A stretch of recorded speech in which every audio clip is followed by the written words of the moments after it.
नमस्कार, आप सभी का स्वागत है हमारे YouTube channel TET pass all पर। राष्ट्रीय शिक्षा नीति और हर कक्षा में शिक्षक योजना के तहत वर्षवार नियुक्ति और शिक्षा में समायोजन, जिस पर हम लगातार चर्चा करते रहते हैं। और आप लोग जो है कुछ लोग राष्ट्रीय शिक्षा नीति पढ़ रहे हैं, कुछ लोग नहीं पढ़ रहे हैं, और जो पढ़ रहे हैं समझ नहीं पा रहे हैं, या जो पढ़े हैं समझ तो ले रहे हैं लेकिन कहते हैं कि कहीं कुछ दिख नहीं रहा है। तो खबरें आती रहती हैं, आप लोग ध्यान नहीं देते हैं, सब कुछ सामने ही हो रहा है। तो आज दो खबर आई है, उसके बारे में चर्चा करेंगे। आप लोग अखबार पढ़े होंगे या नहीं पढ़े होंगे, वैसे ज़्यादातर लोग तो अखबार नहीं पढ़ते हैं और इस तरह की खबरों पर ध्यान नहीं देते हैं। तो आपको दो खबर दिखाएंगे, एक तो ये आपके सामने है और दूसरी खबर जस्ट इसके नीचे है। हम दोनों आपको दिखाएंगे और दोनों में क्या है खास, ये आप लोग खबर को पढ़ते हैं और खबर की तरह पढ़ते हैं, उसको समझते नहीं हैं। तो चलिए एक एक पॉइंट आपको समझाएंगे कि ये क्या है खबर, इसका क्या अर्थ है और कैसे आपको इस खबर से नियुक्ति मिलने जा रही है। शिक्षा में समायोजन होने जा रहा है। टेट पास सभी जो है बीएड, बीटीसी, डीएलएड शिक्षा में जो भी हैं वर्षवार नियुक्ति होने जा रही है।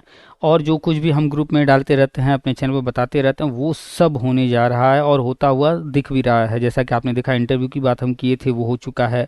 हम पहले जो है 2016, 17, 18 में कह रहे थे टेट आजीवन होगा और वो 2021 में होगा। ऐसे ही अब हम जो कुछ भी बताते रहते हैं वो सब कुछ क्रमशः धीरे धीरे सामने आ रहा है और आज ये न्यूज़ भी इसी की पुष्टि कर रहा है। देश को नई दिशा देगा यूपी का शिक्षा मॉडल, प्रधान। ये प्रधान यानी कि धर्मेंद्र प्रधान जी की बात हो रही है, केंद्रीय शिक्षा मंत्री हैं। और ये यूपी में क्या कर रहे हैं भाई, आप यहाँ पर नोटिस कीजिएगा, ये यूपी में है। यूपी में खास तौर पे क्यों भाई, इतना बड़ा भारत है, ये तो पूरे देश के हैं, केंद्रीय शिक्षा मंत्री हैं ना, लेकिन ये यूपी में है इस वक्त और यूपी में चीज़ें चल रही हैं और यूपी की चर्चा इस वक्त ज़्यादा है। तो चलिए खबर को देखते हैं और इसको समझते हैं। आप लोग नोटिस किया कीजिए कि कोई व्यक्ति किस जगह पर किस समय है और वो क्या चल रहा है वहाँ, उसको आप लोग समझने का प्रयास करेंगे, सब समझ में आएगा। बिना कारण के कुछ नहीं होता है। अगर कुछ हो रहा है तो उसका भी कारण, कुछ नहीं हो रहा है तो भी उसका कारण हम हमेशा कहते हैं। आइए चलिए देखते हैं खबर को। ये लखनऊ से न्यूज़ है। लखनऊ से लगातार बहुत सारे न्यूज आ रहे हैं। केंद्रीय शिक्षा मंत्री धर्मेंद्र प्रधान ने गुरुवार को कहा कि यूपी का शिक्षा मॉडल पूरे देश को नई दिशा देगा। ऐसा क्या हो रहा है यूपी में जो ये ऐसा कह रहे हैं कि पूरे देश को नई दिशा देगा? तो ये आपको समझना पड़ेगा, देखना पड़ेगा। राष्ट्रीय शिक्षा नीति के तहत यूपी के अंदर बहुत तेजी से बहुत कुछ हो रहा है और हम जो कहते हैं सभी शिक्षा मित्रों का जो है समायोजन होगा और सभी टेट पास को वर्षवार नियुक्ति मिलेगी, इसीलिए कहते हैं क्योंकि ये चीज़ें पहली बार यूपी में ही होने जा रही हैं। यहाँ राष्ट्रीय शिक्षा नीति को सबसे बेहतर ढंग से लागू किया गया। ये देश के केंद्रीय शिक्षा मंत्री कह रहे हैं कि यूपी के अंदर राष्ट्रीय शिक्षा नीति का सबसे बेहतर ढंग से लागू किया गया है। हम बार बार राष्ट्रीय शिक्षा नीति का जिक्र करते हैं, उसमें जो कुछ लिखा है वो सब हो रहा है यूपी में। और अब देखिए केंद्रीय शिक्षा मंत्री स्वयं कह रहे हैं कि इतने बड़े भारत में यूपी के अंदर सब कुछ बेहतर ढंग से हो रहा है, यानी यूपी के अंदर तेज़ी से काम हो रहा है। तो जो कुछ लिखा है उसमें, जो हम बताते रहते हैं, जो भी उसमें लिखा है वो सब हो रहा है और होने जा रहा है। परिषदीय स्कूलों की सूरत संवारने को ऑपरेशन कायाकल्प चलाया गया। ऑपरेशन कायाकल्प यूपी के अंदर चल रहा है, कहीं और नहीं। और गुजरात स्थित Indian institute of technology IIT Gandhinagar के सहयोग से कस्तूरबा गांधी बालिका आवासीय विद्यालयों में रचनात्मक ढंग से ऑनलाइन विज्ञान की पढ़ाई कराई जा रही है। सिर्फ परिषदीय विद्यालयों में नहीं, कस्तूरबा में, अन्य जो भी केंद्रीय विद्यालय, नवोदय विद्यालय, सब में कुछ खास हो रहा है। तो ये नोटिस कीजिए ना कि पहले जब नींव रखी जाएगी तभी तो घर बनेगा। जब विद्यालय में सुविधाएं बढ़ाई जाएंगी, व्यवस्था बढ़ाई जाएगी, तभी तो नियुक्ति की बारी आएगी। चलिए और आगे देखते हैं क्या क्या हो रहा है। तो विज्ञान की पढ़ाई वहाँ ऑनलाइन होने लगी है। उत्तर प्रदेश में शिक्षा के क्षेत्र में किए जा रहे 9 प्रयोगों के पूरे देश में लागू किया जाएगा। केंद्रीय शिक्षा मंत्री कह रहे हैं कि जो उत्तर प्रदेश में हो रहा है शिक्षा के क्षेत्र में, उसको पूरे देश में लागू किया जाएगा। तो अब आपको समझना पड़ेगा कि ऐसा क्या यूपी में हो रहा है, अन्य राज्यों में नहीं हो रहा है। अगर अन्य राज्य में बात किया जाए, कुछ राज्यों में बीजेपी है, कुछ राज्यों में बीजेपी नहीं है। तो चलिए जहाँ बीजेपी नहीं उसको छोड़ देते हैं। जहाँ बीजेपी है, क्या यूपी में ही है सिर्फ? नहीं, अन्य राज्यों में भी है बीजेपी। तो क्यों नहीं उसको मॉडल बना ले रहे हैं केंद्रीय शिक्षा मंत्री? भारत तो इतना बड़ा है, किसी राज्य का मॉडल उठा लेना चाहिए, लेकिन नहीं, वो यूपी की बात कर रहे हैं। देख लीजिए यहाँ पर, उत्तर प्रदेश में शिक्षा के क्षेत्र में किए जा रहे 9 प्रयोगों को पूरे देश में लागू किया जाएगा। पूरे देश में इसको लागू करवाएंगे। लोक भवन में आयोजित कार्यक्रम में केंद्रीय शिक्षा मंत्री ने प्रधानमंत्री school for rising India PM Shri के नाम से स्कूल चल रहे हैं में चयनित 928 सरकारी स्कूलों में 404 करोड़ रुपए की धनराशि से आधुनिकीकरण के कार्य का शुभारंभ व प्रोजेक्ट अलंकार के तहत सरकारी माध्यमिक स्कूलों में मूलभूत सुविधाओं के लिए 347 करोड़ की धनराशि भी स्थानांतरित की। 404 करोड़ मिला है पीएम श्री को और 347 करोड़ मिला है जो माध्यमिक विद्यालय हैं उनको इतना बड़ा बड़ा बजट हर साल दिया जा रहा है। यूपी में खास तौर पे 928 सरकारी स्कूलों के लिए किया गया है 404 करोड़। अब पीएम श्री ये क्या है, आपको अगर नहीं पता है तो आपका शिक्षा विभाग में होना न होना कोई मतलब नहीं, कोई मायने नहीं है, आपको शिक्षा विभाग छोड़ देना चाहिए अगर आपको समझ में नहीं आता ये पीएम श्री कौन सा विद्यालय है। अगर आपको नहीं पता है तो जो नई योजनाएं आ गई हैं, पीएम श्री विद्यालय कौन है, जाकर के सर्च कीजिए, पढ़िए, एक एक न्यूज़ खबर से अपडेट रहिए। उन्होंने कहा कि वह यहाँ 2 अच्छे कार्यों के लिए मुख्यमंत्री योगी आदित्यनाथ को बधाई देने आए हैं। मतलब यूपी में कोई काम हो रहा है और केंद्रीय शिक्षा मंत्री आ रहे हैं यहाँ बधाई देने, बहुत बड़ी बात है।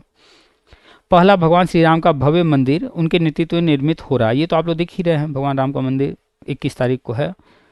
इसके लिए वह दूसरा शिक्षा के क्षेत्र में यूपी में किए जा रहे अच्छे कार्यों के लिए, पहला तो भगवान राम मंदिर, ये तो पूरे भारत के लिए है, और साथ में ये कह रहे हैं कि शिक्षा क्षेत्र में जो यूपी में हो रहा है उसके लिए बधाई देने आए हैं और इस मॉडल को पूरे भारत में लागू करवाएंगे, ऐसा कह रहे हैं। धर्मेंद्र प्रधान ने कहा कि बीते दिनों प्रधानमंत्री नरेंद्र मोदी की अध्यक्षता में देश के सभी राज्यों के मुख्य सचिवों की बैठक हुई। आप लोग अगर याद कीजिए, हम बार बार चर्चा की है कि मुख्य सचिवों की चर्चा कब कब हुई है, कहाँ हुआ है। पिछले वर्ष जनवरी में दिल्ली में मीटिंग हुई थी, उस पर भी हमने वीडियो डाला है, आप जा करके पिछले साल 2022 के जनवरी का वीडियो देख सकते हैं, न्यूज़ जो आई थी वो भी हमने डाला है। इसके बाद जो है शिक्षा सचिवों को बुला करके पुणे में मीटिंग हुआ, वो भी हमने बताया है और उसी का जिक्र यहाँ किया जा रहा है। धर्मेंद्र प्रधान ने कहा कि बीते दिनों प्रधानमंत्री नरेंद्र मोदी की अध्यक्षता में देश के सभी राज्यों के मुख्य सचिवों की बैठक हुई और उसमें यूपी में राष्ट्रीय शिक्षा नीति के बेहतर क्रियान्वयन व परिषदीय स्कूलों में मूलभूत सुविधाएं देने के लिए चलाए जा रहे ऑपरेशन कायाकल्प की खूब प्रशंसा की है। तो मुख्य सचिवों को बुला करके डायरेक्ट जो है हमारे प्रधानमंत्री जी मीटिंग कर रहे हैं और डायरेक्ट हर राज्य पर नज़र रख रहे हैं, सारे काम करवा रहे हैं, और वहाँ पर चर्चा हुई है यूपी के कायाकल्प योजना की और प्रशंसा की गई है। यहाँ निपुण भारत मिशन के स्टॉल पर चंदौली की कक्षा 3 तक की बालिकाओं से गिनती व वाक्य उन्होंने खुद पूछे और वह फटाफट उसे बताती चली गई। तो जहाँ ये कार्यक्रम चल रहा था निपुण भारत मिशन के तहत जो भी चीज़ें हो रही हैं, तो उसमें प्रधानमंत्री जी ने बच्चों से थोड़ा बहुत बातचीत किया होगा, इसकी चर्चा की जा रही है यहाँ। वहीं अटल, अच्छा यहाँ ध्यान दीजिए, चंदौली यानी कि एक पिछड़ा हुआ जिला है, उसकी बात की जा रही है। क्यों पिछड़ा हुआ की पिछड़े हुए जिले की जिक्र की जाए, किस बड़े जो ज़िले हैं जो डेवलप्ड हैं पहले से, उनकी बात नहीं की जा रही है। कोई चीज़ पिछड़े ज़िले में हो रहा है तो वो इम्पॉर्टेंट, वो मायने रखता है। वहीं अटल आवासीय आप लोगों को पता होगा यूपी के अंदर 18 अटल आवासीय शुरू हो चुके हैं। टिकरिंग लैब के स्टॉल पर सोनभद्र जैसे आकांक्षी जिले के बच्चों ने अद्भुत विज्ञान मॉडल प्रदर्शित किए। अब यहाँ पर देखिए सोनभद्र का जिक्र हो रहा है, सोनभद्र भी एक हार्ड जोन में आने वाला एक जिला है, वहाँ पर भी परिस्थितियाँ अनुकूल नहीं हैं, प्रतिकूल हैं। बहुत सारे लोग सोनभद्र में नौकरी कर रहे होंगे, झेल रहे होंगे, पहाड़ों में कैसे रह रहे हैं, पानी की समस्या, खाने की समस्या, हर चीज़ की समस्या, वहाँ कोई सुविधा नहीं, फिर भी जो है लोग वहाँ नौकरी कर रहे हैं। और आप जो लोग सुन रहे हैं, आप में से भी कुछ लोग हो सकता है जाएँ सोनभद्र में नौकरी करने। चंदौली, सोनभद्र आस ही पास हैं, सब ये पिछड़े हुए क्षेत्र हैं, डेवलप नहीं है। जैसे आकांक्षी जिले के बच्चों ने अद्भुत विज्ञान मॉडल प्रदर्शित किए। जब पिछड़े हुए क्षेत्र और इस तरह से विकट परिस्थितियों वाले क्षेत्र के बच्चे आगे बढ़ रहे हैं तो ये एक मानक बन जाता है। अब भारत में विश्व स्तर के बड़े विश्वविद्यालय अपना परिसर खोलना चाहते हैं, जो विश्व स्तर के विश्वविद्यालय हैं वो भारत में अपना परिसर खोलना चाहते हैं, और यूपी उनकी पहली पसंद। और कहाँ खोलना चाहते हैं? यूपी। क्यों? क्योंकि यूपी में बाबा हैं, तो यूपी में बाबा हैं, यहाँ पर इस तरह के माहौल वो दे रहे हैं कि हर कोई यूपी में आना चाहता है, यूपी में सब कुछ खोलना चाहता है। तो ये होता है कैसे बाहर से बड़ी बड़ी कंपनियों को, विदेशियों को बुला करके यहाँ पैसा कैसे लगाया जाए। बताइए आप कि कुछ भी यूपी के अंदर खुलेगा तो उसमें रोज़गार क्या बाहर से लोग आएंगे? नहीं, यूपी के ही लोगों को रोज़गार मिलेगा हर लेवल पर। इस चीज़ को आप लोग पता नहीं समझ पाते हैं या नहीं समझ पाते हैं। खैर आगे चलते हैं। और यूपी उनकी पहली पसंद है। यूपी में नवोदय विद्यालयों के 54 विद्यार्थी, IIT में 585 विद्यार्थी सरकारी मेडिकल कॉलेजों में, और 374 विद्यार्थी विभिन्न NIIT में चयनित हुए हैं। नवोदय विद्यालय कल भी और आज भी और आने वाले समय में भी अच्छे परिणाम देता रहेगा, और इसका एक उदाहरण यहाँ प्रस्तुत किया गया, बताया गया है। कार्यक्रम में केंद्रीय शिक्षा मंत्रालय के सचिव संजय कुमार ने कहा कि यूपी में सरकारी स्कूलों को चमकाने के लिए निवेश जुटाने के किए गए उपायों को केस स्टडी के रूप में दूसरे राज्यों के सामने प्रस्तुत किया जाता है। मतलब यूपी में इतने सारे स्कूल हैं, इतना बड़ा यूपी है, और यहाँ के स्कूल चमकने लगे हैं। फर्नीचर, टाइल्स, कमरे, बिजली, पंखा, पानी, बायोमेट्रिक, वाईफाई क्या क्या नहीं हो रहा है, स्मार्ट बोर्ड वगैरह क्या क्या नहीं लग रहे हैं। तो यहाँ पर कैसे गवर्नमेंट ने पैसा कलेक्ट किया, कैसे इन चीज़ों को करके दिखा दिया, यही मॉडल अन्य राज्यों को भी बताया जाएगा। भैया आप भी कैसे पैसा इकट्ठा कर सकते हैं। कोई भी काम करने के लिए पैसा चाहिए होता है, बिना पैसे कुछ नहीं होने वाला है। केजरीवाल जी फ्री में बिजली दे देंगे, उससे कोई विकास नहीं होने वाला है। आपको फ्री अच्छा लग रहा होगा कि हमें भी फ्री बिजली मिल जाए, सुनने में अच्छा लगता होगा, लेकिन इतना जानिए कि जब कहीं कुछ भी किसी को फ्री मिलता है उससे विकास नहीं होता है। अगर इससे विकास हो रहा होता तो उदाहरण में आपको खराब लगेगा, बहुत सारे लोगों को पसंद नहीं आएगा ये बात, लेकिन आप देख लीजिए अगर आरक्षण इतना ही लाभ दे रहा होता तो क्यों नहीं पिछले 70 सालों में जो आरक्षण पा रहे हैं, ले रहे हैं, जिनके लिए बना है, क्यों नहीं वो वर्ग आगे निकल गया। जहाँ कहीं आपको सुविधाएं दी जाएंगी, यानी आपको कंफर्ट जोन में डाला जा रहा है, और जो कंफर्ट जोन में चला गया वो फिर मेहनत नहीं करना चाहता है। जिसको एक बार बैसाखी का सहारा मिल गया फिर वो क्यों अपने पैर पर खड़ा होने का प्रयास करेगा।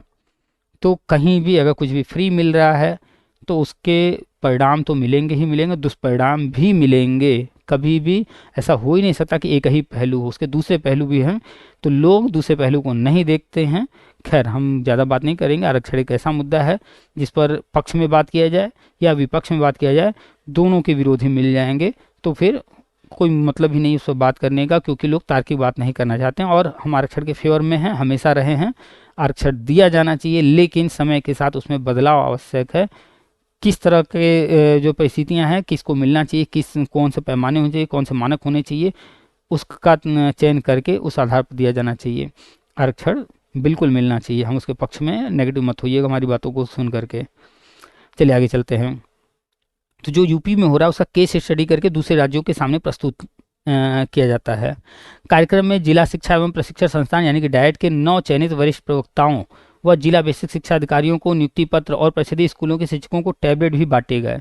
इस कार्यक्रम में लोगों को टैबलेट भी दिया गया। अभी कल की बात है, बहुत सारे बच्चों को जो है मोबाइल मिला है, मेरे पास मैसेज आया, फोटो आया, फेसबुक पर भी डले हुए हैं, आप देख सकते हैं। तो टैबलेट बांटे जा रहे हैं, मोबाइल दिए जा रहे हैं, डिजिटल बोर्ड दिए जा रहे हैं, स्मार्ट टीवी लगाए जा रहे हैं, जाने क्या क्या हो रहा है स्कूलों में, आप लोग देखेंगे तब तो।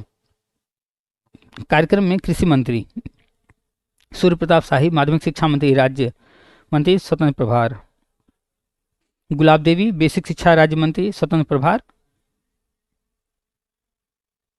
यहाँ नीचे संदीप सिंह व मुख्य सचिव दुर्गा शंकर मिश्र भी मौजूद रहे। ये लोग वहाँ मौजूद रहे, ये कहा जा रहा है। इसी में कुछ और पॉइंट है। ये जो फोटो है, गुरुवार को लोक भवन में आयोजित कार्यक्रम में पीएम श्री स्कूलों के आधुनिकीकरण का शुभारंभ करते हुए मुख्यमंत्री योगी आदित्यनाथ, साथ में केंद्रीय मंत्री धर्मेंद्र प्रधान, जहाँ की 404 करोड़ रुपए दिए गए हैं 928 सरकारी स्कूलों के लिए। तो ये पीएम श्री कौन से विद्यालय हैं, आप जाकर के सर्च कीजिए, इसके बारे में जानने का प्रयास कीजिए। 404 करोड़ से पीएम श्री स्कूलों के आधुनिकीकरण अभियान का किया शुभारंभ। केंद्रीय मंत्री बोले अच्छे काम के लिए योगी को बधाई देने आया हूँ। चलिए यहीं एक और न्यूज है।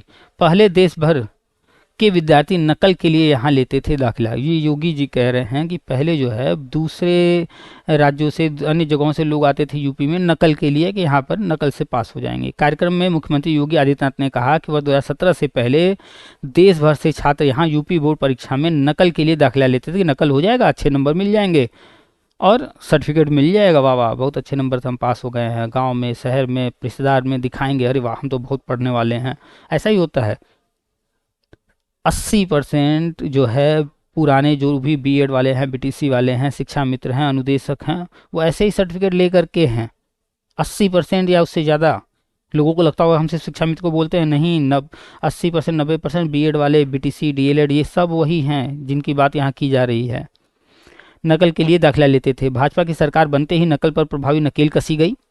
अब वॉइस रिकॉर्डर व सीसीटीवी कैमरे की निगरानी में परीक्षा होती है। परिषदीय स्कूलों में शिक्षा की गुणवत्ता को बढ़ाया गया और स्कूल न आने वाले बच्चों के दाखिले के लिए विशेष अभियान चलाया गया। पिछले 6 वर्षों में 40 लाख विद्यार्थी परिषदीय स्कूलों में बढ़े हैं। सोचिए, 40 लाख विद्यार्थी जो है पिछले 6 वर्ष में बढ़ गए हैं। जब बच्चे बढ़े हैं तो टीचर भी तो बढ़ने चाहिए ना। आप लोग आंकड़ों पर बात नहीं करते हैं। ठीक, आप कह देंगे कि ये ऐसा कह रहे हैं, वैसा कर रहे हैं, तो स्कीम जो आती है, योजनाएं जो आती हैं, धीरे धीरे लागू होती हैं। खैर आप लोग तो पता नहीं समझ पाते, नहीं, आगे चलते हैं।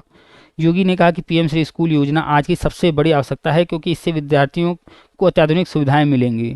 तो पीएम श्री विद्यालय क्या है, आप सर्च कर लीजिए, वहाँ कौन कौन सी व्यवस्था सुविधा दी जा रही है, आप देखिए कैसी पढ़ाई हो रही है। और यूपी में 1763 में से 928 स्कूलों को पहले चरण में अपग्रेड किया जा रहा है। जो 1763 विद्यालय हैं उनको अपग्रेड किया जा रहा है। इसमें smart class, digital library, ICT lab, बाल वाटिका इत्यादि के विद्यार्थियों को दी जाएगी। अब एक जिला एक उत्पाद ओडीपी योजना से स्कूलों को जोड़कर विद्यार्थियों के कौशल विकास पर जोर दिया जा रहा है। हर जिले में एक योजना जो भी वहाँ की कौशल है उससे संबंधित जोड़ करके विद्यार्थियों को शिक्षा दी जाएगी, ताकि उस जिले में जो कुछ भी व्यवस्था है, जो कुछ भी सुविधाएं हैं, जो भौगोलिक स्थिति है, उसका लाभ लिया जा सके। श्रमिकों के बच्चों के लिए अटल आवासीय विद्यालय अब सभी जिलों में खोले जा रहे हैं। 18 खोले जा चुके हैं, 18 मंडल में। 18 मंडल में एक जो है खोल करके एक नमूना पेश किया गया है, हाँ, एक उदाहरण प्रस्तुत किया गया है कि अब इस तरह के और भी खुले जाएंगे। तो अटल आवासीय हर जिले में खुलेंगे और हमें जहाँ तक अनुमान है कि आने वाले 5 से 10 सालों के अंदर ये अटल आवासीय इतना तेज बढ़ेगा और फिर आगे चल करके जो आवासीय विद्यालय चल रहे हैं उनको इनमें मर्ज किया जाएगा। उदाहरण में आप देख सकते हैं, हो सकता है कि नवोदय या हो सकता है कस्तूरबा या हो सकता है दोनों ही मर्ज हो जाएं। अभ्युदय कोचिंग के तहत गरीब परिवारों के बच्चों को प्रतियोगी परीक्षाओं की निःशुल्क तैयारी कराई जा रही है। अभ्युदय कोचिंग आप लोग जानते होंगे, नहीं जानते हैं तो फिर आप शिक्षा विभाग में कर क्या रहे हैं। नहीं जानते हैं, जाइए फटाफट गूगल कीजिए, खोजिए, देखिए इसको। चलिए दूसरे न्यूज पर चलते हैं। यूपी का शिक्षा मॉडल आने वाले समय में पूरे देश के लिए अनुकरणीय होगा, प्रधान धर्मेंद्र प्रधान जी कह रहे हैं। और आप ये देख सकते हैं फोटो, काफ़ी भव्य कार्यक्रम हुआ है। ये हमारे केंद्रीय शिक्षा मंत्री धर्मेंद्र प्रधान जी हैं, ये हमारे योगी जी बैठे हुए हैं, अपने प्रदेश के सीएम साहब, ये संदीप सिंह जी बैठे हुए हैं, और ये शायद गुलाबो देवी जी हैं या जो भी हो, बहुत सारे लोग बैठे हुए हैं, काफ़ी लोग हैं। केंद्रीय शिक्षा मंत्री ने पीएम स्कूलों के आधुनिकीकरण योजनाओं के शुभारंभ कार्यक्रम को किया संबोधित। लखनऊ लोक भवन में आयोजित कार्यक्रम में प्रमाण पत्र और नियुक्ति पत्र पाए लोगों के साथ केंद्रीय मंत्री धर्मेंद्र प्रधान और मुख्यमंत्री योगी आदित्यनाथ। चलिए अब आगे न्यूज़ को देखते हैं। केंद्रीय शिक्षा मंत्री धर्मेंद्र प्रधान ने कहा कि उत्तर प्रदेश में शिक्षा के क्षेत्र में काफ़ी अच्छी योजनाएं चल रही हैं जो अन्य प्रदेशों के लिए भी प्रभावी हैं। आने वाले समय में यहाँ पर क्या है, अन्य प्रदेशों के लिए भी प्रभावी हैं, यानी उधर भी लागू करवाएंगे जो यूपी में हो रहा है।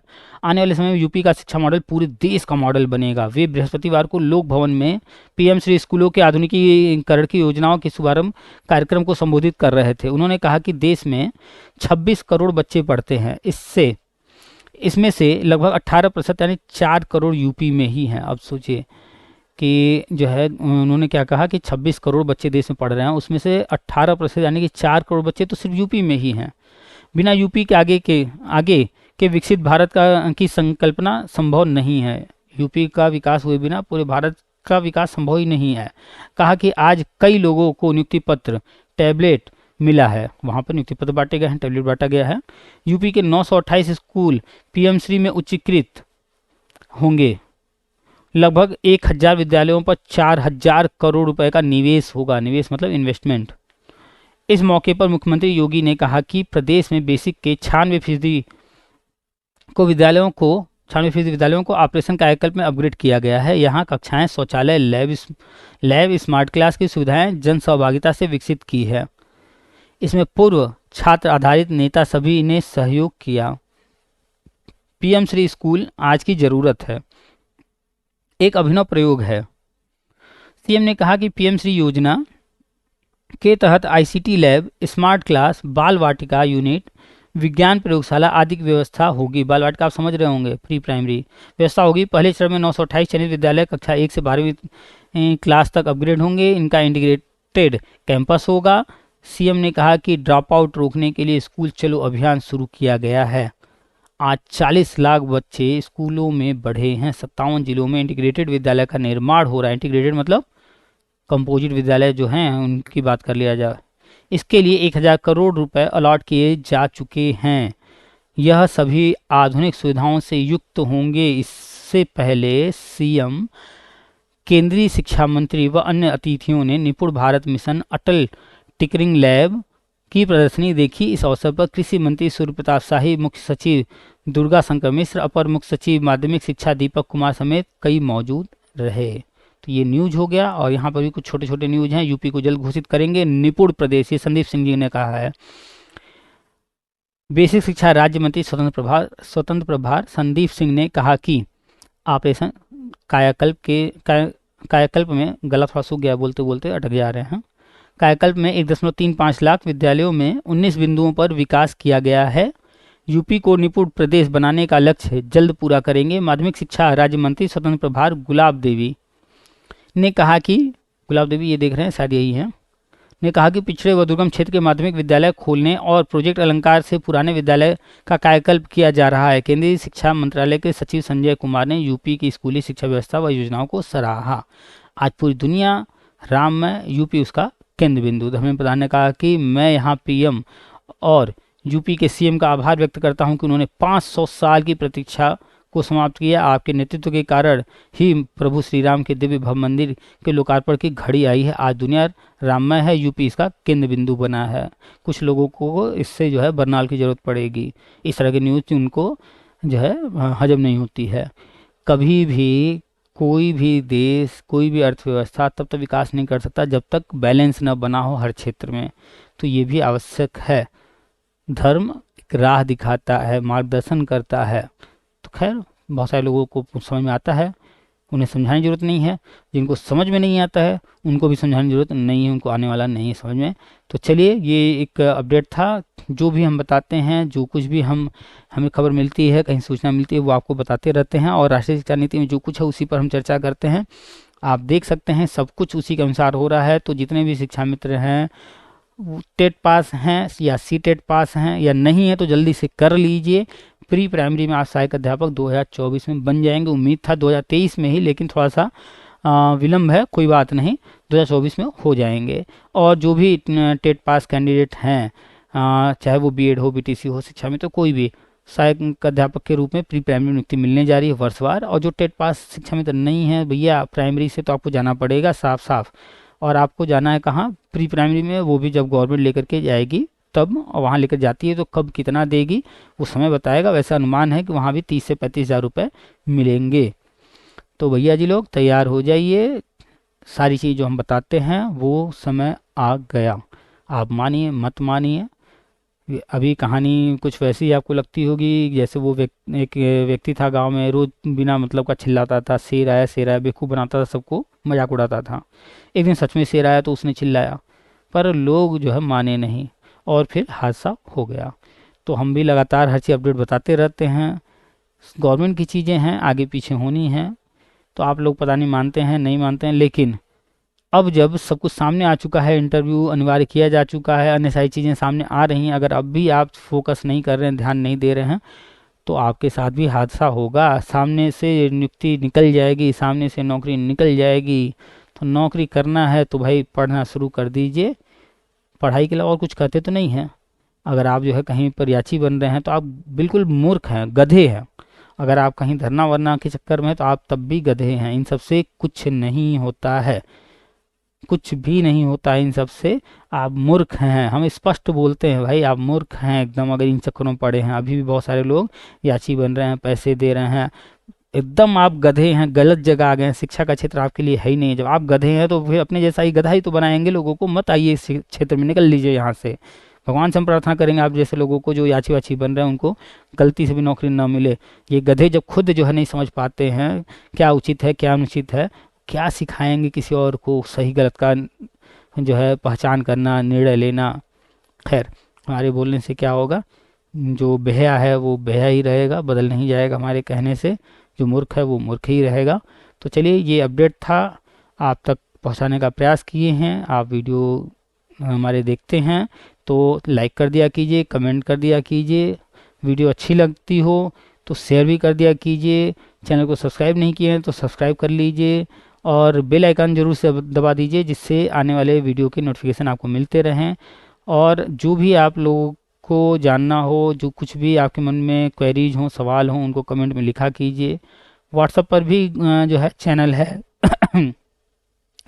अगर आप उसमें नहीं हैं तो हम अक्सर जो है वीडियो के कमेंट वगैरह में या फिर डिस्क्रिप्शन में तो डेली डाल देते हैं।